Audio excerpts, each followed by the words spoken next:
engkau seorang hamba di jalan Allah, ia berjihad. Nabi Muhammad bersabda, amalan yang Allah suka, sholat tepat waktu, berbuat baik pada orang tua dan berjihad.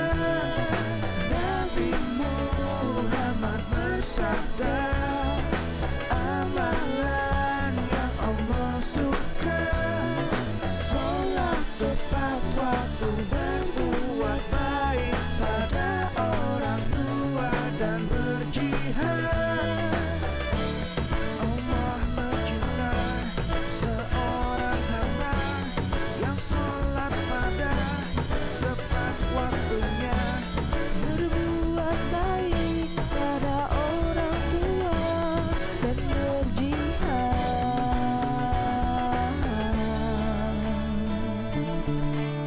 Terima kasih Nash yang sudah mengingatkan kepada kita tentang hadis riwayat Bukhari Muslim bahwa seorang sahabat bernama Abdullah bin Mas'ud radhiyallahu anhu bertanya kepada Rasulullah sallallahu alaihi wasallam, "Wahai Rasul, amalan-amalan apakah yang paling baik?" Dan Rasul menjawab, "Salat di awal waktu, berbuat baik kepada kedua orang tua, dan kemudian berjihad di jalan Allah Subhanahu wa taala."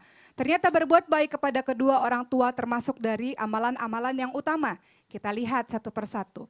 Sholat tepat pada waktunya atau sholat di awal waktu. Kita paham bahwa sholat yang membedakan antara orang yang beriman dengan orang yang tidak beriman. Sholat adalah tiang agama yang pertama kali dihisap di akhir kelak adalah sholatnya. Tapi kenapa harus di awal waktu? Orang yang tidak sholat ditempatkan oleh Allah di neraka sakor, sementara orang yang sholatnya lalai, fawailul lil musallin alladzina hum an sholatihim. Lihat Bu, bagaimana orang-orang yang sholat tapi celaka. Siapakah orang-orang yang sholat tapi celaka? Adalah orang-orang yang lalai dalam sholatnya. Yang suka mengulur-mengulur waktu. Asarnya misalnya jam 3, sholat zuhurnya jam 3 kurang 5.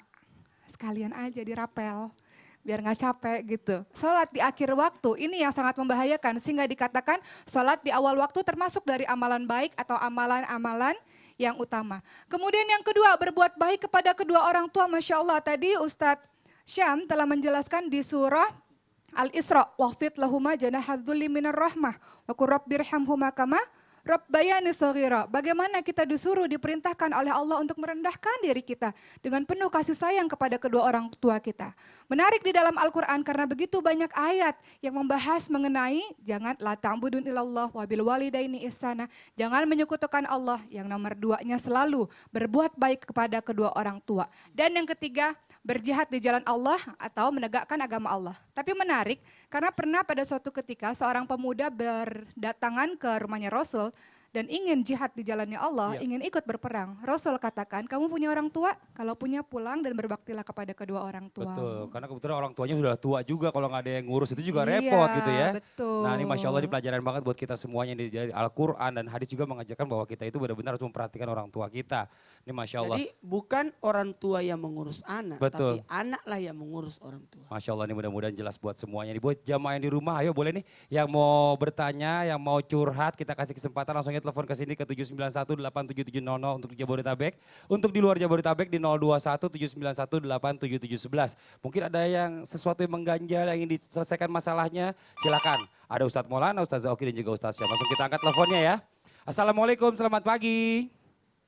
Halo, Assalamualaikum. Waalaikumsalam warahmatullahi wabarakatuh. Dengan siapa di mana nih Mbak? Anis dari Bogor. Mbak Anis dari Bogor. Mau bertanya silahkan, pertanyaannya Mbak Anis. Ya begini Pak Ustadz, saya ini kan punya orang tua dan dua-duanya itu sibuk kerja. Jadi selama ini saya deketnya justru sama Bude. Saya sering banget melihat mama papa saya tuh berantem di depan saya. Dan akhirnya saya nggak kuat dan pergi ke rumah Bude saya. Tapi mereka selalu marahin saya. Kenapa sih sering ke rumah Bude? Ya udah jadi anak Bude aja sana.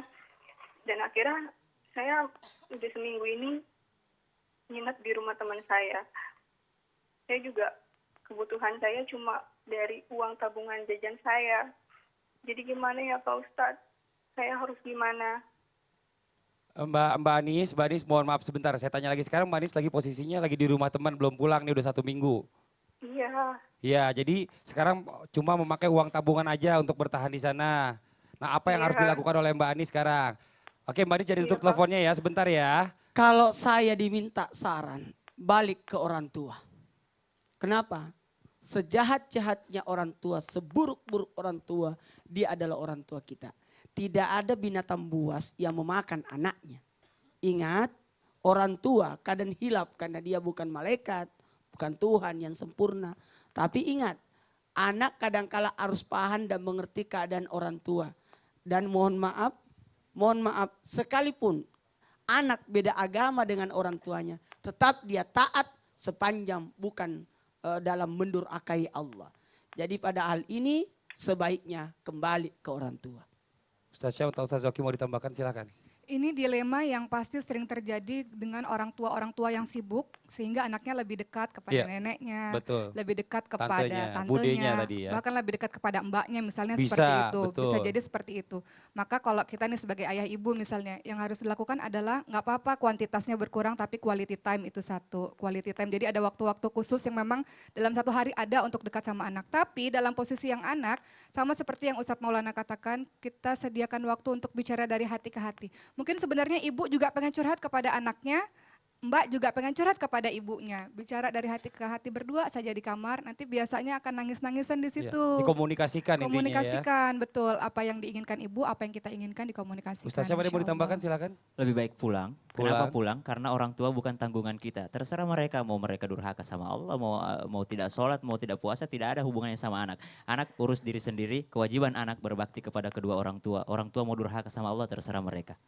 Mereka mau bertengkar terus-terusan di rumah, terserah mereka. Yang penting kewajiban kita berbuat bakti kepada orang tua, termasuk dengan pulang ke rumah untuk bertemu kedua Iya orang ini tua. Masya Allah nih. Jadi intinya sarannya Mbak Anis ya. Mbak Anis pulang ke rumah, coba segala sesuatunya diskusikan sama orang tuanya. Kalau mungkin Mbak Anisnya nggak suka orang tuanya berantem, mungkin diomongkan aja sama mamahnya. Mungkin mamahnya ibunya lebih lembut, lebih bisa mendengar. Nanti kalau dia mau berantem agak keluar sedikit, jadi nggak didengar sama anak-anaknya. Mungkin seperti itu ya Mbak Anis ya.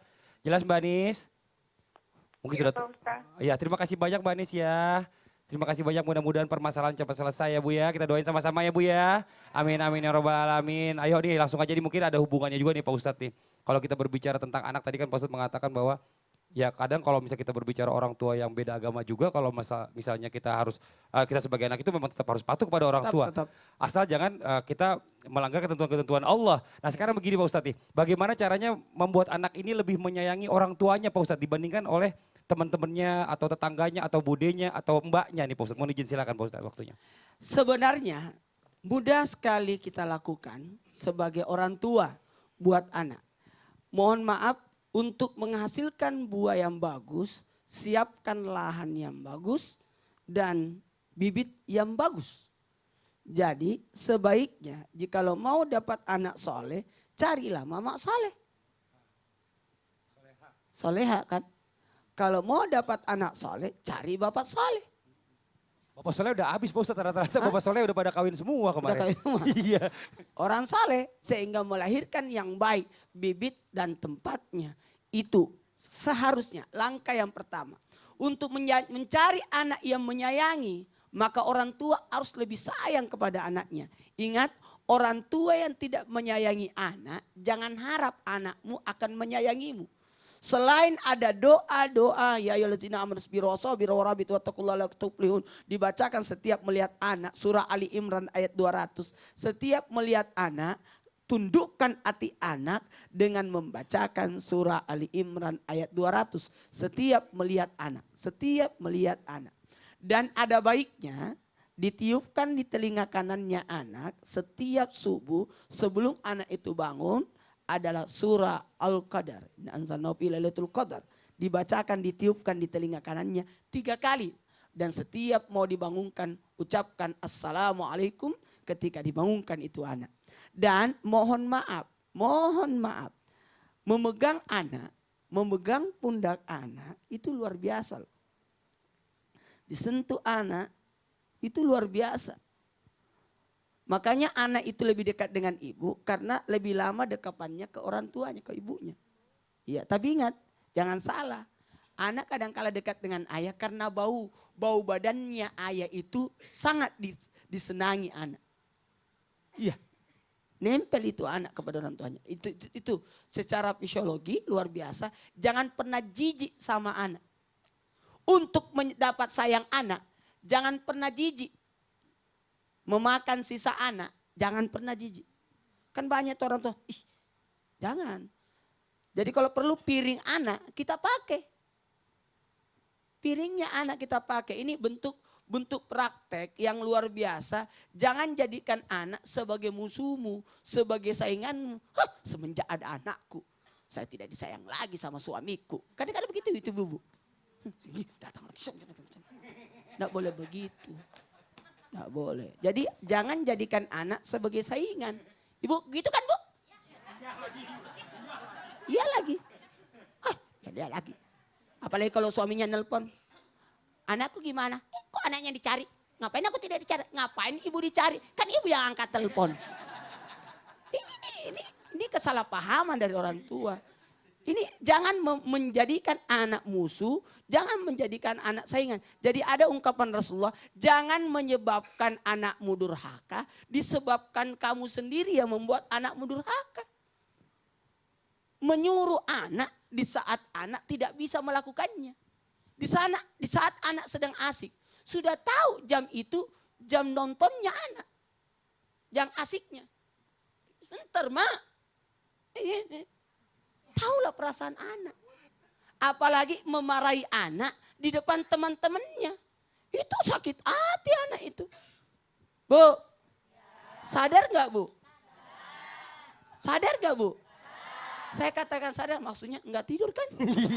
Iya, Masih bangun. lagi dengar, lagi melek. Sadar kan? Sadar, alhamdulillah. Yang paling utama, lihat makanan apa yang dimakan anak. Wah. Jadi tidak ada salahnya sosok orang tua dalam hal ini ibu, ketika dia masak, dia Betul. berkata, ya Allah rezeki halalnya suamiku yang saya memberi makan anakku, yang saya masak ini. Amin. Ibu,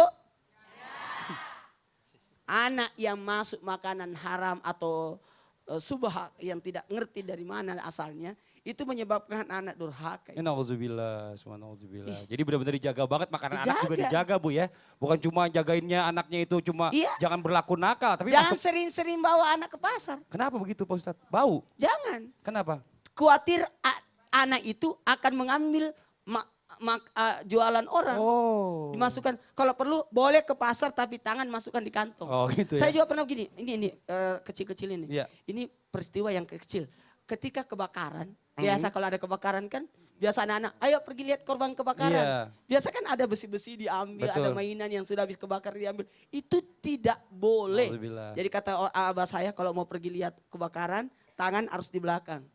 Supaya tidak mengambil barang yang bukan hak Bukan milik kita. kita. Nauzubillah, semua nauzubillah, ini pelajaran banget buat kita semuanya nih. Buat jamaah yang di rumah, jamaah yang di studio, jangan kemana-mana nih. Setelah ini kita akan masuk ke segmen Mau Tahu Dong. Kita akan belajar mengingat masa lalu kita, belajar waktu awal-awal kita tentang Islam. Tapi sebelumnya kita akan ajak juga jamaah yang ada di rumah juga untuk melihat tayangan mengenal Islam. Yang membahas tentang adab masuk dan keluar masjid. Seperti apa sih sebenarnya? Kadang-kadang kita masuk masjid, masuk aja. Keluar aja. Nih kita harus cari tahu. Yang di rumah jangan kemana-mana, tetap di Islam itu indah.